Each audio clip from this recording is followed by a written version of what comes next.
afternoon on my two dogs. One of them, it took 14 minutes and 35 seconds. One of them scratched themselves for 2 minutes and then left the room, and the other one fell asleep. So if you guys can improve on that, that would be fabulous. Thank you, so we stay awake. So good evening. Thanks to the Women's Rights Party for hosting this, and thanks to Helen for coming all the way from Turf Island to see us. It's provided a fantastic boost to an often depressing state of affairs, where it feels like we're not just on the other side of the planet, but on an entirely different planet sometimes. And especially thanks to Helen for speaking last at the Venice all ago. I've been meaning to speak up for women for 3 years now, but I first got involved back in late 2019, around the time of the famous cancelled Massey University event. I had a crash course in gender identity over that summer, and well, I've been here ever since. You all know how it is. Once you know, and you just can't leave. It's a little bit like Hotel California, but without the fame, fortune, and cocaine. So I was asked to speak tonight about the risks of the Law Commission's recommendations to change our Human Rights Act, and I will do that eventually. But first I wanted to talk about the status quo, what we actually have and what we stand to lose. I'll cover two key pieces of legislation, and I'll use some abbreviations. Firstly, the Human Rights Act, 1993, the HRA. It's our version of the UK Equality Act. Then secondly, the Births, Deaths, Marriages and Relationship Registration Act, 21. It would be the MRR. I'm very grateful for that abbreviation, I can tell you. It's often called our self-ID law, but as you'll hear, that's not quite right. In my role, I talk to a lot of people about the situation here in New Zealand, and I think it's fair to say there's a general sense of confusion about how our legislation actually works, especially compared to the rest of the world. And that's no accident, it is by design. The activists here want us to be confused, and if we're confused, what chance does your average member of the public have?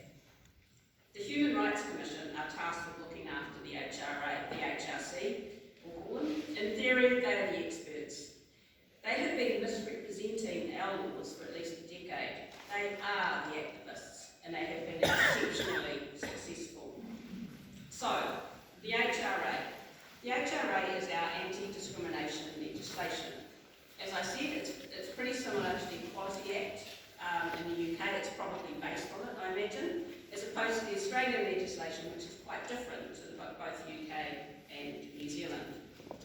For the most part, the HRA leaves us alone. As private citizens, we're free to choose who we associate with and how we live our lives. The HRA only steps in when we're operating in the public sphere. Goods and services, employment, accommodation and education establishments. It doesn't care who's in your Tuesday night book club, but if you open a bookshop, that's different. We have 13 prohibited grounds of discrimination. Things like age, ethnicity, political opinion, religion, marital status, sexual orientation, and of course, sex. It's the HRA that means I can't open a motel and refuse to rent rooms to single women. I can't turn away a Catholic tenant from my rental property, and I can't refuse to hire someone just because they're Italian. At the same time, the Act recognises, that's completely random, by the way. At the same time, the Act recognises that there are times when it is okay and legal to discriminate. For example, insurers can charge different rates based on sex or age. Travel companies can run tours for different age groups. Remember the ticket tours under 35s. That's all allowed under the HRA. And crucially, when it comes to women's rights, the Act has specific exceptions that allow women-only spaces, services, jobs, accommodation, counselling and sports. These exceptions are based solely on sex, not gender identity, not vibes, just sex. If represented accurately, our HRA isn't half bad, and at this stage it makes no mention of gender or gender identity at all. Speak Up for Women was formed in 2018 by a brilliant group of feminists, not me, who could see what was coming, the fallout from BD-MRR, our so-called self-ID law. They tried to change the course we're on as a country, and in many ways they succeeded, but truthfully, much of the damage had already been done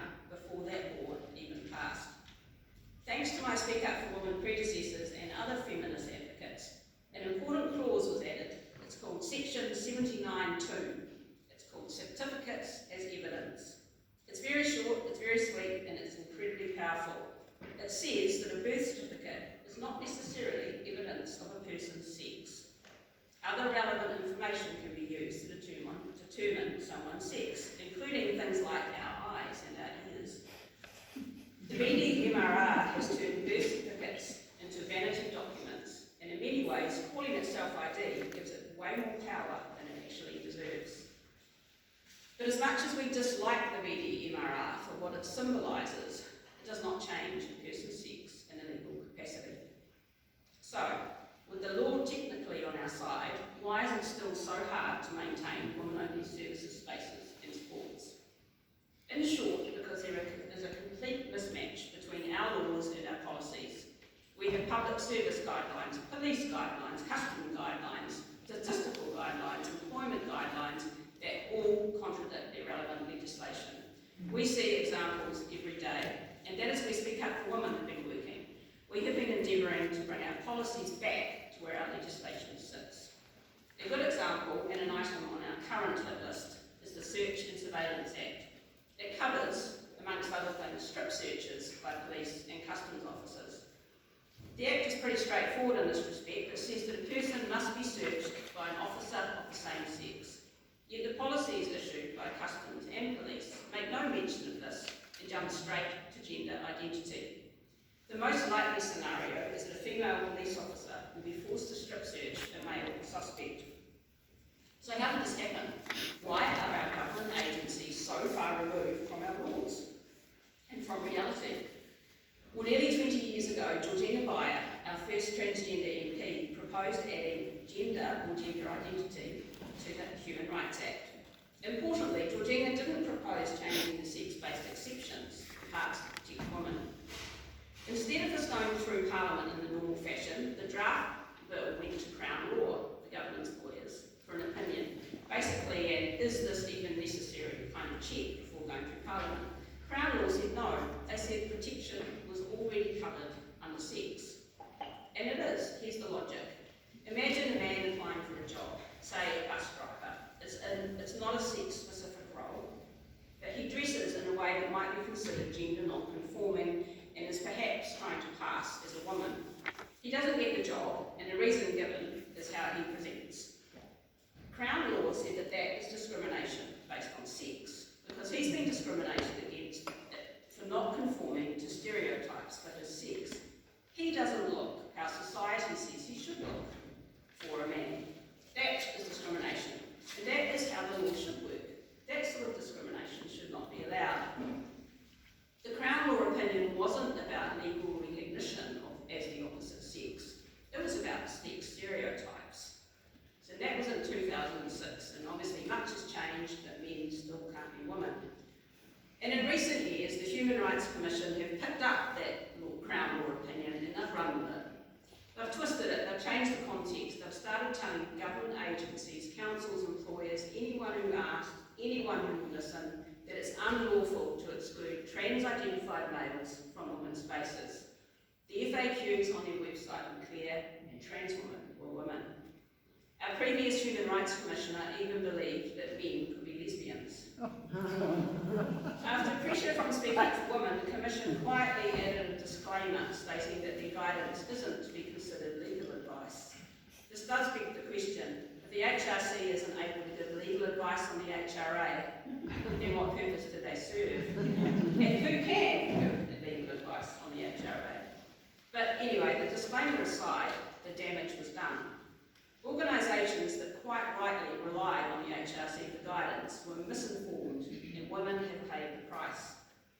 The HRC and everyone who parrots their advice have done a spectacular job of destroying the social contracts that keep women safe.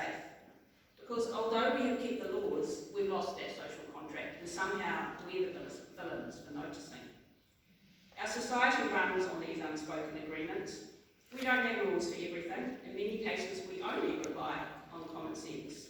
In the case of sex-based spaces, we do have laws, but they are no longer given the weight that they deserve. But thanks to the TRAs and the Human Rights Commission, the social contract hasn't just been broken, it's been shredded, stomped on, dropped in a puddle, and urinated on. So we have a broken social contract, and we have farcical public policy guidelines written by captured gender ideologues, but we still have our laws for now. But in 2023, the men's Rights Carnival rolled out another clown car, and the Law Commission joined the circus. Back in 2021, there was a members' bill in Parliament to change the section of the Human Rights Act that lists the grounds for discrimination. They wanted to add protections for transgender, gender diverse and intersex people. The government looked at it, smiled politely and said, maybe not right now. Then they flipped it to the Law Commission, which is a kind of a bureaucratic version of go ask your mother. The Law Commission consulted a range of experts, none of whom were looking at this through a gender critical lens or any critical lens really. And by mid-2024 they released their issues paper and asked for feedback. The issues paper was a practice run for the final recommendations really, the writing was on the wall. They met with Speak Up for Women and other women's groups and they accepted our lengthy submissions, but when we saw the outcome we wondered why we bothered. We believe that there are ways to protect gender non-conforming people from discrimination, and in our submission we examined ways we could do this, all while protecting the category of sex. The 4 Women Scotland Supreme Court ruling showed us that it's possible to separate gender identity and sex in law in some ways, but they were not interested. So finally, in August this year, the Law Commission recommendation paper was released. 27 shiny recommendations to reform the Human Rights Act to better protect transgender, non-binary and intersex people. No recommendations, of course, on how to protect women.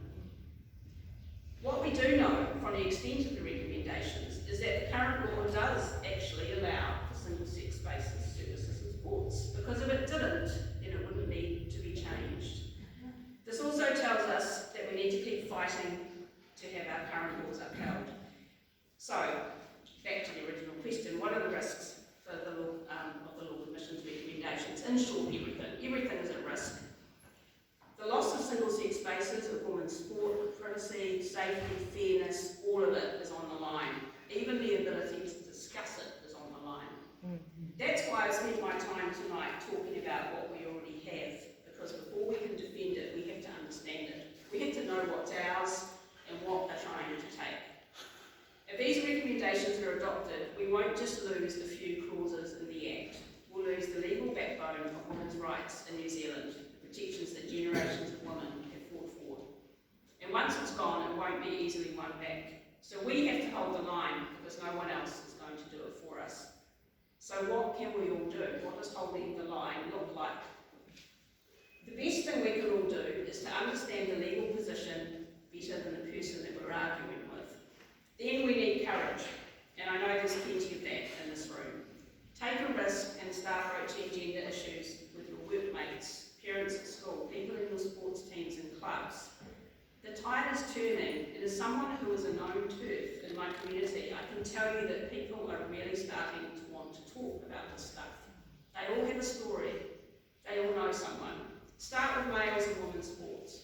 It's the subject where people are most likely to engage. Check out the Speak Up for Women website, I've got some brochures as well on self-ID. Next step, speak up. Ask your local swimming pool receptionist what the rules are for their changing rooms. Ask them if their signs match their policies. Ask them if the women using the facilities know that they allow males in their changing rooms. Sunlight is the best disinfectant for this. Let's get it out there.